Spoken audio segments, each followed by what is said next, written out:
Қайырлы күн достар, бүгін сіздерге пайдалы кеңеспен бөліскім келіп тұр. Қазіргі жаз айында беттеріңіз күнге күйсе, пайдалы жолмен екі ғана затпен бетті ағартатын маскамен бөлісетін боламын. Бұл маска бет терісін ағартып, қара дақтардың алдын алуға, әжімдердің алдын алуға және бет терісінің салбырамауына көмектеседі. Бұл масканы кәріс халқы жиі жасайды екен. Таза, табиғи, пайдалы әрі нәтижелі маска жасап көріңіздер. Видеоны соңына дейін көріңіздер.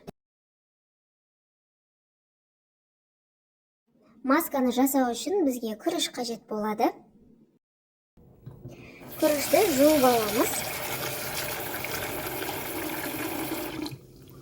Алғашқы жуған суды міндетті түрде төк тастаймыз, себебі құрамында дәрі болуы мүмкін. Мен күрішті 2 рет жуып, екеуінде де суды төк тастайтын боламын. Күрішті өздеріңіз білесіздер, өте пайдалы. Күріштің суымен бетті де жуып жатады. Күріштің құрамында В1, В2, Е витамині және минералдар бар екен. Күріш бетті ағартуға, ылғалдандыруға, нәрлендіруге және әжімдерді кетіруге, сосын қара дақтарды кетіруге көмектеседі екен. Жалпы күріштің пайдасы өте көп екен. Күрішті 2 рет шайып алдым, енді үшіншісінде осылай қолмен езіп 5 минутқа қалдыратын боламын. Күрішіміз суда 5 минут тұрған уақытта беттеріңізді жақсылап жуып келіңіздер, себебі масканы таза бетте жасау керек.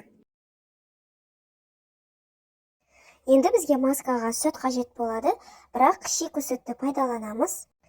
Ыдысқа сүтті көп құймаймыз, кішкене 20 мл ғана құямыз. Сүттің үстіне күріштің суынан құямыз, көп құймаймыз, бұдан да 20 мл-дей екеуін бірдей етіп құямыз. Екеуін жақсылап араластырып аламыз. Бізге косметикалық мақталар қажет болады. Осы маскамызға мақталардан бетімізге жететіндей етіп саламыз. Мен 6-7 данасын салдым. Сүттің де бет терісіне пайдасы бар екен. Беттің иммунитетін көтеріп, салбырап тұрған терілерді қатайтуға көмектеседі екен. Мақтаны беттеріңізге қоятын кезде бір мақтаны алып, ектеріңізге жағып, тест жасап көріңіздер. Яғни аллергия бар жоғын тексеріп алыңыздар.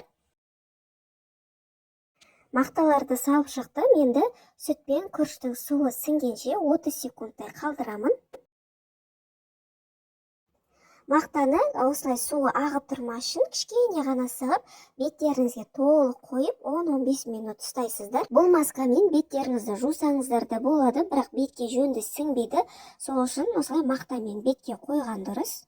Бұл масканы келесі күнге холодильникке сақтауға болмайды, себебі сүт ашып кетеді, сондықтан күндегісін күнде жасап отырған дұрыс.